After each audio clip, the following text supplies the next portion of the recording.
अस्सलामुअलैकुम। मोहम्मद अज़हर सिद्दीक अपने programme political diaries के साथ हाजिर खिदमत है।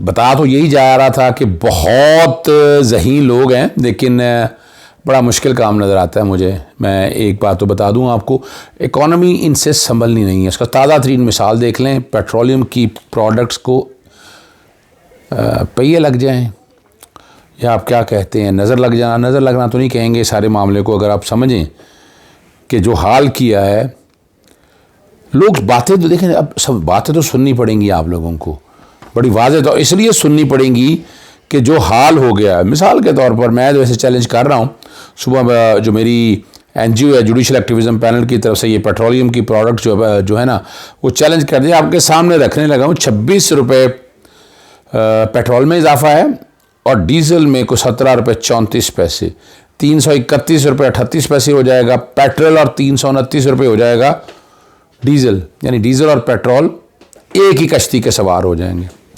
और कठपुतली हुकूमत कहें या जो भी कहें आप, यानी ये वो गवर्नमेंट होती है निगरान हुकूमत, इनको इससे आवाम से कोई लेना देना नहीं है। बताया भाई जा रहा है कि बहुत इकदाम किए, actually there is nothing. Record में आपको कुछ नजर नहीं आएगा। समझना आपको सिर्फ इतना है कि हो क्या रहा है। अगर आप इन चीज़ों को समझ सके तो आपको बड़ी आसानी हो जाएगी। अभी सिर्फ यही नहीं है, एक अगला बम भी आ रहा है आपके ऊपर, उसे कहते हैं गैस बम। यानी गैस की कीमतें भी बढ़ने वाली हैं, और वो आपको वैसे डराने के लिए नहीं मैं कह रहा आपको। और वो 1 जुलाई यानी जो गुजर गया है उस वक्त से वसूल करेंगे। और उन्होंने कहा जी 3700 रुपये में गैस दरामद करके 1100 रुपये फी MMBTU दे नहीं सकते हैं। और 5400 अरब रुपया, 5400 अरब रुपया गर्दिशी सर्कुलर डेट, ये कभी था नहीं सर्कुलर डेट। और अगर कंपैरेटिवली आप बिजली की कीमतों में देखें तो आप परेशान हो जाएंगे। सर्कुलर डेट यानी यहाँ कभी लोग आप समझ सकें ना टेक्निकली कि IMF जब कर्जा देता है तो ये नहीं है कि उसने हर एक को रगड़ा ही लगाना है। मैंने इंडियन जो लोन देते रहे, मैंने उसकी स्टडी करना शुरू की तो मुझे वो समझ क्या बात आई। उन्होंने सर्टन कंडीशन रखी, उन्होंने कहा लाइन लॉसेस कम करनी है, चोरी कम करनी है। इंडिया में अभी देखें, भारतीय पंजाब में उन्होंने जो ज़मीनें ना वो लेवल की हैं आप, और उसके बाद देखें फसलें ऐसे बीज लगाए कि फसल की कैपेसिटी बढ़ाई, और उससे क्या हुआ कि कॉस्ट कम आई। और पाकिस्तान ने कोई कोशिश नहीं की। यहाँ तो चोरी इतनी है, सियासतदान आपका, ब्यूरोक्रेट, बल्कि आपका जितनी ये जो है ना जनरेशन कंपनी, ट्रांसमिशन कंपनी या डिस्ट्रीब्यूशन कंपनी, ज़रा रफ टॉपिक ना हो जाए। मैं ये सारी की अपॉइंटमेंट का लिख रहा हूँ इलेक्शन कमीशन ऑफ पाकिस्तान को कि इस पर कोई ना कोई एक्शन ले ले। अब असल जो मुद्दा है जिसकी तरफ आपको लेके आना है, मैंने पेट्रोल की तो चूँकि अवामी मसला है, अवामी मसले में मैं बैठ नहीं सकता, आप लोगों को पता है। हाँ, उस पर जाने से पहले मैं नोट पढ़ दूँ। आप लोगों का ख्याल था कि पता नहीं, यानी इमरान खान ने को बड़े फ़ायदे ले लिए हैं। बहुत से लोग बड़ी चुकादर हैं, उन्होंने बड़ा कुछ कहा कि जनाब इमरान खान ने नैब की तरमीम, नैब की अच्छा क्या करते, नैब की जो तरमीम है स्टे तो हुआ नहीं, तो उस तरमीम के मुताबिक इमरान खान, पहली तो बात है वो केस ही नहीं बनता था, 190 मिलियन का बनता था ना अलकादर का बनता था। अब उसमें तरीकाकार ये है कि आपकी गिरफ्तारी तब होनी है कि जब इन्वेस्टिगेशन में आप पहुंच जाए। तो उसमें फ़ायदा लेने की क्या बात है। इमरान खान ने लिख के दिया कि मैंने कोई फ़ायदा नहीं लेना। इसमें फ़ायदा ना जो फ़ायदा लेने के हवाले से जो बात करते हैं ना, वो 1000 दफ़ा सोचे कि क्या फ़ायदा लिया है इमरान खान। और इमरान खान ने तो लिख के दे दिया। और अभी भी असूली तौर पर तो केस बनता कोई नहीं है। अभी भी आपने देखा ना, बुनियादी तौर पर अभी जो तरमीम आपने की हुई है, तरमीम तो अपनी जगह पड़ी है, वो चैलेंज ही नहीं हुई। ऑर्डिनेंस का जो तरमीम की हैं वो बुनियादी जब 120 दिन तक इफेक्टिव हैं तो वो तो अपनी जगह चल रही है ना जी, 120 दिन के लिए। वो तो आप अपना सुप्रीम कोर्ट ने सेट असाइड नहीं की, लेकिन जो सरकारी अफसरान 500 मिलियन जो 50 करोड़ वाला मामला है, वो सारी मामले अब जजमेंट जो है, जजमेंट का क्रक्स बड़ी डिटेल के जजमेंट आ चुकी हुई है। और उस जजमेंट में जो कुछ बातें की हैं मैं आप तक सरा माइन्यूटली ले चलूँ, फिर मैं आपको केसेस में लेके जाऊंगा कि जहां कौन कौन से सियासतदान इससे इफेक्ट होने हैं। और याद रखिए, फिर मैं याद कराता हूं आपको, मैं मिसाके पाकिस्तान कब से कह रहा हूं, 6 जून से आप लोगों का। और सियासी जमातों को मैंने कहा कि संभल जाएं। घेरा तंग होने वाला है और घेरा तंग हो चुका हुआ है। अभी भी समझ जाएं, सियासी जमातें बैठे हैं, इलेक्शन के लिए जाएं, मिस आगे पाकिस्तान करें तो इनको कोई फ़ायदा हो जाएगा, मगर अगर ये तय इन्होंने कर लिया कि ऐसे ही चलना है तो फिर तैयारी करें, जो होगा इनके साथ वो आप अंदाज़ा लगा लीजिएगा। 450 से ज़ायद साबिक अरकान पार्लियामेंट, हाजिर सर्विस और रिटायर्ड अफसरान, कुछ प्राइवेट कारोबारी हजरात जो हैं वो नैब के रडार पर। तफसीलात मैं आपके सामने रखता हूँ, पहले मैं आपके सामने रख देता हूँ। 58 सफ़ों पर फैसला जारी हो गया। चीज़ों से उमर अता बिन दयाल ने तहरीर किया। जस्टिस मंसूर अली शाह ने इख्तिलाफ में बड़ा कमाल है, मैं तो हैरान होता हूँ कि आप क्या कहना चाहते हैं। जबर, जुल्म, फ्रॉड सारा छोड़ दें, पार्लियामेंट जो मर्जी के, उस पर कोई चेक एंड बैलेंस ना हो। दुनिया में ये कॉन्सेप्ट नहीं है। पता नहीं आप कौन से जुरिस्प्रूडेंस या नफाज करना चाहते हैं। मुझे शदीद इख्तिलाफात है उन पर, और मैं उसमें आपको तफसील बताऊंगा जी। 55 सफ़ों पर मुश्तमिल चीफ जस्टिस उमर अता ने फैसला तहरीर किया है। 2 सफ़ों पर 1.5 सफ़ा ही है मंसूर अली शाह का। अवामी अहदे पर रखने वाले नैब पर लगाएगी हद 50 करोड़ और बाकी वो सारी चीज़ें मैं आपके सामने बता चुका हूँ। मैं तफसीली सिर्फ आज इसका जिक्र करना है जो उनका एक इख्तिलाफी नोट है। तो ध्यान से सुनिएगा क्या कहते हैं। सुप्रीम कोर्ट के सामने नैब कवानीन में गलत तरमीम का नहीं बल्कि 22 करोड़। अब हैरान कौन है कि मुंतखब पार्लियामेंट की बालादस्ती है। कौन सी बालादस्ती है? आगे चलते हैं। सवाल पार्लियामेंट जमहूरियत की अहमियत और आइन के 3 सतूनों के बीच इख्तियारात की तकसीम का है। सवाल उन गैर मुंतखब जजों पर मुस्तमिल अदालत के इख्तियारात का है जो पार्लियामेंट के बनाए गए कानून के मकासद और पॉलिसी पर नजरसानी चाहते हैं और आइन में दर्ज बुनियादी इंसानी हकूक की खिलाफ वर्जी को जवाब बना रहे हैं जिसका शकूक से बालादर कोई सबूत नहीं है। मैं आपको जवाब दूंगा इनका, तुर्की ब तुर्की जवाब दूंगा इनका।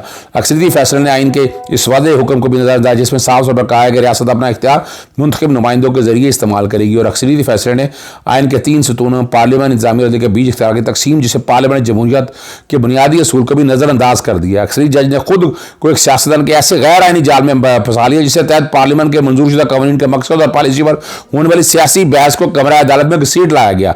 यह तय किए बगैर के पार्लियामेंट के हिसाब को इंसानी हकूक के नफाज कैसे जोड़ा जा सकता है। अक्सरी फैसला इधर उधर से तसव्वुराती दुनिया में दूर की कौड़ी लाकर इंसानी, अब ये मैं बड़ा हैरान हूँ। तो ऐसा इनका कॉन्सेप्ट मैं चूँकि पुराना जानता हूँ वकालत के दौर से, और फिर लाहौर हाईकोर्ट में जब आर्टिकल 62 और 63 पर अमल दरामद के हवाले से मैंने मामला टेकअप किया था ना, तो ये कहते थे जनाब अगर चोर चक्का लुटेरा अगर अवाम ने मुंतखब कर दिया आगे आने कुछ नहीं कर, यानी कोई कानून का निफाज। इसी तरह बंदा इसे पूछे, एक पार्लियामेंट बैठी है, पार्लियामेंट कैसी बैठी है कि इमरान को गिरा के लूट मार करके वोट खरीद के और वो कानून पास कर देती है। दूसरी तरफ जब इस्तीफे दिए हुए थे, इस्तीफे देने के बाद जब वापस पार्लियामेंट में आए तो उस वक्त ये खामोशी क्यों रही? उस वक्त तो इमरान खान किसी बंदे को आने, अच्छा वो हो भी जाते, चले मान लें वो आ जाते, तो क्या वो रोक सकते थे? नहीं रोक सकते थे। तरमीम यही तो समझने की बात, ये बड़ा बारीक पॉइंट है, काम आदमी को समझ नहीं आता है। अगर आप समझें तो आप लोगों को समझ आएगा कि क्या हालात है। यानी बारीक बात क्या है? बारीक बात बड़ी सीधी सी है। अक्सरियत चाहिए आपको कानून तब्दील, आइन तब्दील करने के लिए या कानून तब्दील करने के लिए। सिर्फ खाली कह देने से नहीं कि पार्लियामेंट सुप्रीम, कौन सी पार्लियामेंट सुप्रीम है? आप अपना इंडियन सुप्रीम कोर्ट उठाकर देख लें, आप अमेरिकन जूरिस्प्रूडेंस उठाकर देख लें, आप बरतानिया के जूरिस्प्रूडेंस, ऑस्ट्रेलियन जूरिस्प्रूडेंस उठाकर देख लें। आपकी पार्लियामेंट का एक हद है, मादर पितर आजाद नहीं है। इसे मत लेके जाएं यूके पार्लियामेंट के तौर पर कि जो स्याह कहें सफेद कहें दिन कहें रात कहें, यहां नहीं है। यहां बुनियादी ढांचे से डॉक्ट्रिन ऑफ बेसिक स्ट्रक्चर से नहीं, फंडामेंटल राइट्स है। फंडामेंटल राइट कैसे कहते हैं भी? कौम का लुटा हुआ पैसा आप लेकर छोड़ दें इसको, और आपके बुनियादी हकूक, कैसे बुनियादी हकूक नहीं? आर्टिकल 9 भी बराह रास्त ताल्लुक है इसका, आर्टिकल 14 का इसके साथ ताल्लुक है। लेकिन बात बड़ी वाज़ेह है कि पार्लियामेंट बताए ना तब्दील कैसे करें। यानी क्या ये जो लूट मार कर रहे हैं पार्लियामेंट कानून बनाए और आप छोड़ दें उसको, मादर पितर आजादी दे दे, ये कॉन्सेप्ट ही गलत है। चले मैं अब अगली तरफ लेके जाता हूँ आपको, फिर इस पर फिर किसी और बात करूंगा। अब जो लोग कौन कौन से जिन्होंने क्या क्या फ़ायदे लिए हैं वो आप समझ जाइएगा। सबसे पहले तो मैं आपके सामने लेके आता हूँ कुछ केसेस हैं जो आपके सामने, जो डाटा इकट्ठा किया हमारे दोस्त है सबीउल हसन हसनैन, उन्होंने कुछ डाटा इकट्ठा किया। नैब में चेयरमैन PSC नूर आलम के खिलाफ आमदन से ज़्यादा सासों का केस है। सेनेटर उस्मान सैफुल्लाह के खिलाफ मुबीना करप्शन आमदन से सासों का केस है। अकरम दुरानी के खिलाफ आमदन से ज़्यादा को सासों का केस है और हाउसिंग प्रोजेक्ट में मुबीना करप्शन का केस है। इस्तेकाम पार्टी के अलीम खान के खिलाफ 2002 से 2012 तक आमदन से ज़्यादा सासें बनाने और मुबीना मनी लॉन्ड्रिंग का केस। अलीम खान का जो मैंने केस देखा हुआ है उनके खिलाफ केस बनता कोई नहीं है। चल दे। वज़ीर दाखिला राना सनाउल्लाह खिलाफ आमदन से ज़्यादा 700 और मुबीना मनी लॉन्ड्रिंग और 19 करोड़ रुपए की, ये वो पैसे तो उनके पास है नहीं। जब इल्ज़ाम लगा ड्रग का, ड्रग से भागे नैब में और नैब से भागे ड्रग में। ख्वाजा आसिफ जो बड़ी बातें करता है, खिलाफ 1991 से लेकर अब तक अहले खाना के नाम पर मुबीना सासे बनाकर 11 करोड़, आपको याद होगा कशमाला तारक को भी पैसे दिए थे, याद आया आपको? कुछ नहीं। दुबई के अकाउंट पे कैसे पैसे बनाए थे इनको, वो याद होना चाहिए आपको। कैंट हाउसिंग सोसाइटी के इख्तियारात के नाजायज़ इस्तेमाल, नून लीगी रहनुमा जावेद लतीफ़ के खिलाफ अहला के नाम पर 798 मिलियन रुपए के सासे मुबीना तौर पर।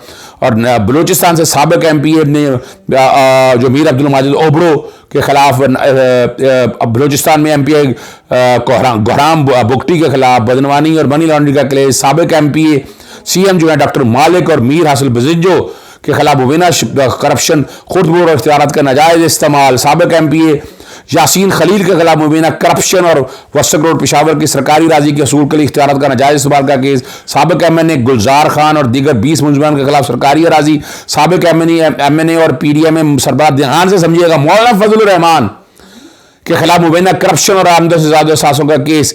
और जिनको जो फ़ायदा हुआ है उन्हें आपको पता है, शहबाज शरीफ है, नवाज शरीफ है, ख्वाजा आसिफ जरदारी, इसहाक डार, राना सनाउल्लाह, ये सारे नाम। और इनके मैंने और याद अकरम दुरानी, सलीम मांडीवाला, ये वो सारे वो लोग हैं। तो आप फिर आप समझ सकते हैं ना कि ये जो 17 महीने 16 महीने के PDM हुकूमत आई थी, इसलिए आई थी, ये तबाही और बर्बादी करने आई थी। और यही तबाही बर्बादी और आम आदमी की ज़िंदगी तबाह कर दी इन लोगों ने। तो तैयारी रखें, एहतसाब आए ना बराबर, गर्दन फिर चलेंगी ना, छुरियाँ चलेंगी। हाँ, यहाँ जो है उन्होंने आम आदमी यानी पब्लिक लोगों को नहीं छेड़ा, कि जो पब्लिक लोगों के हवाले से निकल गए हैं वो सेफ़ हैं, लेकिन सरकारी अफसरान आज भी शिकंजे में हैं। और आने वाली हुकूमत के लिए अब फैसला इन्होंने करना है। साहिब मशवरा दे रहा हूँ इनको, मैं बड़ा मज़ेदार मशवरा देने लगा इनको। इस चक्कर में डर के ना आ जाइएगा कि नैब आपके पीछे आ जाएगा।